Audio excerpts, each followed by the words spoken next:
All right, let's talk about a feeling we've all had. You know, that feeling of why you absolutely love some new feature on your phone, but get completely furious when something you expect is just missing. Well, today we're going to unpack the powerful framework that explains all of that. We're diving into the Kano model. I mean, really think about that for a second. Why is a surprise upgrade on your flight just the best thing ever, but a car sold without brakes is completely unthinkable? It sounds obvious, right? But this is a question that businesses wrestle with constantly. What do we build next? What really matters to people? That's the puzzle we're going to solve today. And this gets us right to the heart of what we can call the feature satisfaction puzzle. It's this core challenge that pretty much every product developer, every business leader is trying to figure out. How do we balance what we build with how happy it makes our customers? Because, here's the trap that so many companies fall into. They just assume that if they add more stuff, more features, more bells and whistles, then customers will automatically be more satisfied. But we all know from our own lives that it's just not that simple. The relationship between what a product does and how we feel about it, well, it's way more complicated than that. So how in the world do you navigate all that complexity? Well, that is exactly where our guide comes in, the Kano model. The best way to think about it is like a map. It's a map for understanding and ultimately delivering real customer happiness. And here it is. This is the map we're going to be exploring. Now, I know it might look a little intense at first, but stick with me, because the idea behind it is actually super simple. It basically plots how well a feature performs along the bottom against how satisfied a customer feels on the side. And what it does is sort every single feature you can think of into a few really powerful categories. So to put it simply, the Kano model is a theory that helps teams classify what their customers actually care about.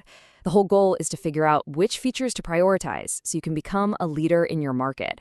See, it's not just about building more, it's about building smarter.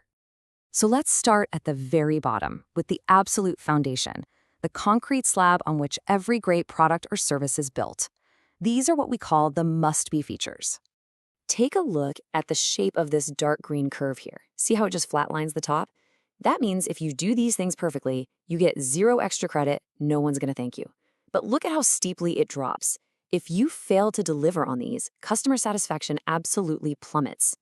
From the customer's point of view, it's pretty simple. Having this feature doesn't make me any happier, but not having it will for sure make me unhappy.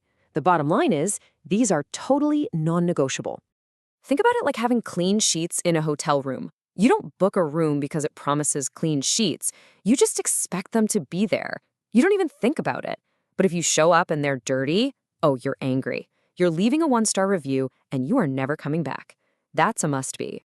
Okay, so we've got our foundation. Now let's move up the ladder a bit and look at the next category, the one-dimensional features. Now this one is a lot more straightforward. See that yellow-orange line shooting up diagonally? It's a direct relationship. It's linear. The better you do this thing, the more satisfied your customer is, plain and simple. Here, more is actually more. This is the traditional battlefield for most businesses. Think about a car's gas mileage, a phone's battery life, or how fast your internet connection is. These are the things customers are actively comparing, and better performance is a clear-cut reason to choose you over the competition. But to really, truly stand out from the crowd, you've got to go beyond just the basics and the head-to-head competition. You've got to reach the peak. You have to find those features that create that incredible, elusive wow factor. And this is where the magic happens. Just look at that purple curve. It starts off at neutral, right? Nobody's upset if this feature is missing. But when you add it, oh man, satisfaction doesn't just go up, it skyrockets.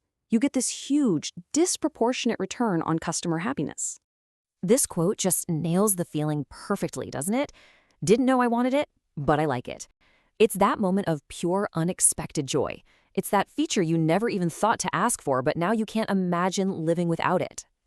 So here's the crucial part. There's absolutely no penalty for not having a delighter. Nobody was complaining that their phone didn't have a talking assistant before Siri showed up. But once it was there, whoa. It created buzz, it created excitement, it created loyal fans. So how do we pull all of this together? Well, these 3 categories, they aren't just a fun way to classify things. They actually form a strategic roadmap, your path to becoming a true market leader. See, winning isn't about picking just one of these curves to focus on. It's about mastering all 3. But here's the kicker. This map isn't static. It's always changing. Today's delighter, like a rear view camera in a car, eventually becomes tomorrow's must be expectation. The goalposts are always moving. So here's the game plan, laid out in 3 simple steps. First, you have to, absolutely must, cover your basics. Nail those must-be's. Second, compete to win on those one-dimensional features people are actually comparing. And finally, you have to strategically invest in creating that wow.